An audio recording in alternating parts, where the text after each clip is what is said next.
very hard-fought, tough football game. I thought, across the board, our team continues to show levels of grit and resiliency that should bode well for us. Don't necessarily think we found that four-quarter of consistent ball that we're looking for, but, as we've learned, it's not easy to do in the NFL against teams with different scheme variations and the competitiveness. That's okay, but we're still going to continue to work tirelessly to have that. But once again, very, very proud of the way Kirk battled to the end, leading us back once again to get the lead back in the fourth quarter of a game, as well as our defense not only getting the strip sack there, but also then able to take the football away to allow us to take a knee for a victory in front of our great fans. I thought they were phenomenal again today. 3 divisional home games down in front of them being a huge part of willing us to these victories late. You feel the belief out of them. Just want to give you guys a quick update on a couple injuries. Ty Chandler suffered a broken thumb, and he'll be out. We'll let you guys know timeline-wise, but we'll get that fixed up. And then Caleb Evans is in the concussion protocol, so we'll absolutely follow everything from a protocol standpoint, what absolutely is in the best interest of the player, and get him back when he is medically cleared. And then just to give one more update on Lewis, he did arrive back to the Twin Cities last night. He's doing well. He's in great spirits. He told me he's going to be watching the ball game. I'm going to give him a call as soon as we get out of here. And then hopefully we get him back into our facility at some point soon to get him around our guys. But with that, I'll open it up to you guys. Kevin, you're in first place in the division at this point after 5 games. Does it mean anything right now? No, it really doesn't. I just think it just means that, we're 4-1 after 5 games. And we've learned a lot about our team through 5 games, but I think what we've learned should really help us do 2 things in my mind. Have confidence moving forward that we can win football games that are hard-fought and competitive in this league, but ultimately that we can still continue to chase consistency across the board, playing, our philosophical way that we think we can win a lot of football games with.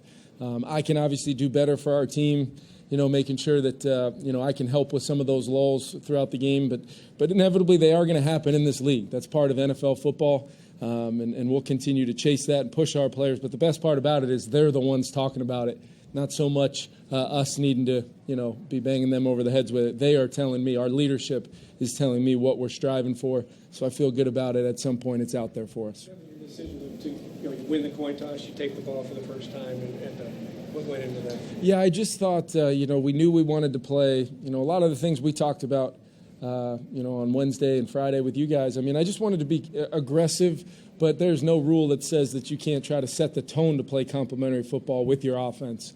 We've got so much confidence in our quarterback, our group, our coaching staff on offense to help put together a great plan that, the easy part's really calling the plays and watching our guys have the plan come to life. I thought we were really good on third down. Kirk was dialed in from the jump, had a great rhythm to him. They kind of morphed throughout the day how they were defending us a little bit, and he adjusted seamlessly for, a team record 17 straight completions early on. And then I could have done a better job helping our offense out a couple times there when we were unable to get points. And then I think Kirk would love to have that, keeper throwback that was intercepted. But for the most part, it was an aggressive decision. I know the analytics folks might get angry with me at times for stuff like that, but when it works out in our favor, it's obviously a good thing, and we'll obviously circle back and make the decision we think is best for our team each and every week. There's for the decision on 3rd and 5 at the end to take off and run. Huge play. Yeah, I thought it was just a huge play.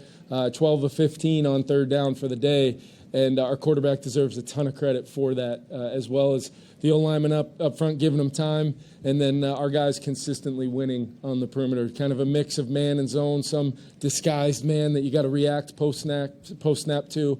Really playing quarterback today as far as playing the game post-snap, throwing completions, being accurate, and then the details of our guys, whether it's Irv or KJ or obviously Justin and Adam, getting vertical, yards after catch. I just thought there was a bunch of hidden yardage in this game that you'll go back and see. That really it's a great testament to our players and their ability to understand how we're being defended.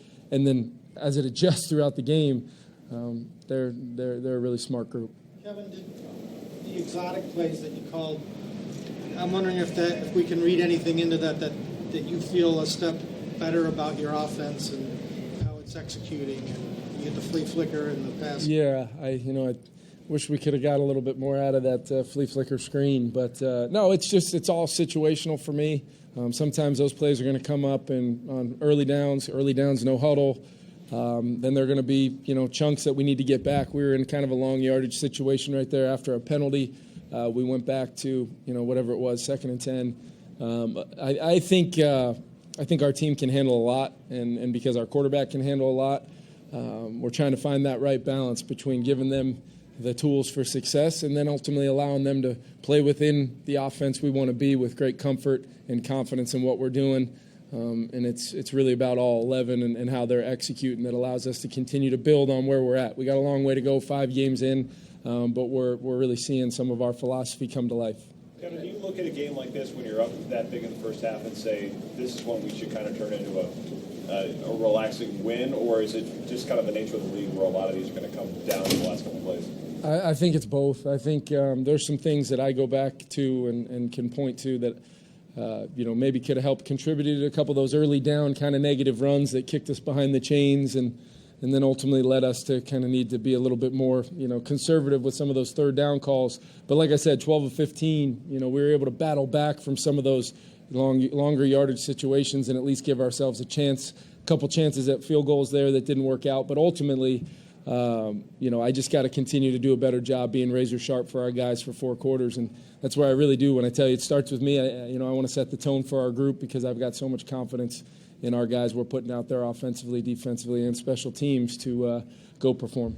You mentioned the 17 for 17 with Kirk, but there were also I think almost every one of those was to a pretty open receiver. Yeah. I'm wondering, are you seeing an evolving nature across the board of understanding of scheme or execution of scheme, or was that just a good matchup for you guys, or why was there so many open receivers? Yeah, I think it has to do with, Justin, really kind of as the game went on there, Justin was able to attack some one-on-one coverage early on, and then they kind of settled into a little bit different philosophy defensively, and that's what I meant by Kirk making that seamless change to understand what the picture was looking like pre-snap, possibly post-snap, change into a different defense, and then ultimately the respect that people have for our skill players. They're playing so fast, they're running off the ball, and then Kirk being decisive like that, it leads to great chances and examples of yards after catch, and you don't have to throw it over people's heads all the time to generate explosives. Some people just won't allow that, and that's when we kind of have to lock into a mode of all 5 eligibles coming to life, attacking coverage, width and depth,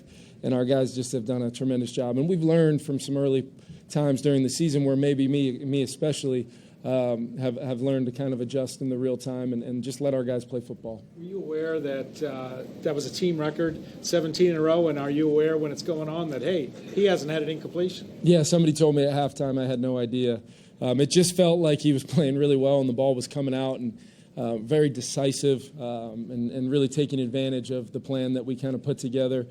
He's going to continue to have comfort and also continue to have a say in what we do offensively. I want him comfortable with not only the plays I do call, but him and I spend a lot of time together. And if there's plenty of them that I can take a red pen to and gone to the old play graveyard, that's okay too. But I want whatever comes out of my mouth on game day to him have ultimate clarity because where he's at and where he's headed in this offense, I feel very, very good about Kirk Cousins. How would you assess how your defense played today? It seems like they kind of continue to bend, but then come up with big plays and big moments like that. Yeah, I thought it was it was kind of a back and forth there a little bit, a couple loose plays that kind of helped extend some drives for them. But I thought they were physical up front. I thought Ed did a great job kind of mixing personnel to try to take away what we thought was coming with different personnel groupings. Saw some different guys in there at times, both on the front and at the in the secondary and linebackers, just to try to fit with how we want to play and turn guys loose in those situations. Thought that contributed to the strip sack there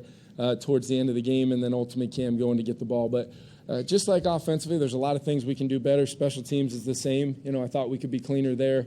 But I think for the most part, complementary football means a lot of things, and sometimes it means picking each other up or playing off of the momentum of those other sides. And just continue. Want to see more consistency out of our group, but it's great to be able to say that after another win here at US Bank.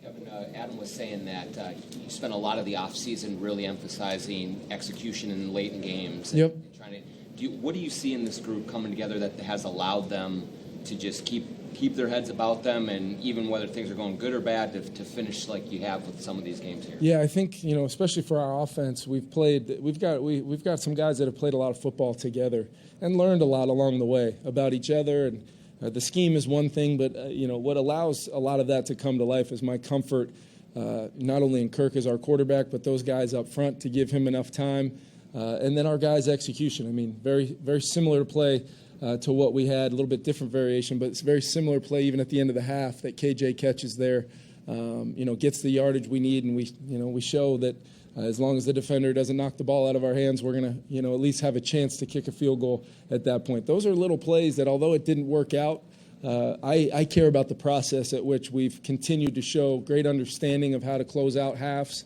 how to be aggressive at the end of halves, but also go win a game when you have to, however you have to do it. And I think that bodes well for our team in the future. How do you feel about being 3-0 in the division, and how weird is it all your home division games are now over and then all the road ones are late in the year? Yeah, we talked a lot to our team in training camp about we're going to get 3 opportunities to play at the in the greatest home environment in the NFL against divisional teams to start the season. Let's make sure we use that. So I'm proud of our guys for doing that. I'm proud of our fans and what they've been like for us here at home. Like I said, willing us to some of these victories and just being just a tough environment to come in and play out for a road team. Now we've got to, we'll take our home games whenever we can get them, but we got to be able to, like we did last week, traveling and taking our outfit on the road. We got to go try to win a lot of football games on the road against some really tough teams. Speaking of little plays, you mentioned with the Dancer play at the end. He starts running, but then he goes down. Yeah. And so I know that's small in the overall scheme of things, but It's not small to me. to what extent do you kind of coach that and talk about that? And we've seen games around the league go awry after that point sometimes. Yeah. Had he not done that? Yeah, Ryan Cordell, Mike Pettin, they do a great situational masters meeting every single week for our team. And it's very, very important no matter how little or little time we have in a stressed, busy week coming off of a long trip. We've got to have that meeting because they show, we have a saying, the tape makes itself.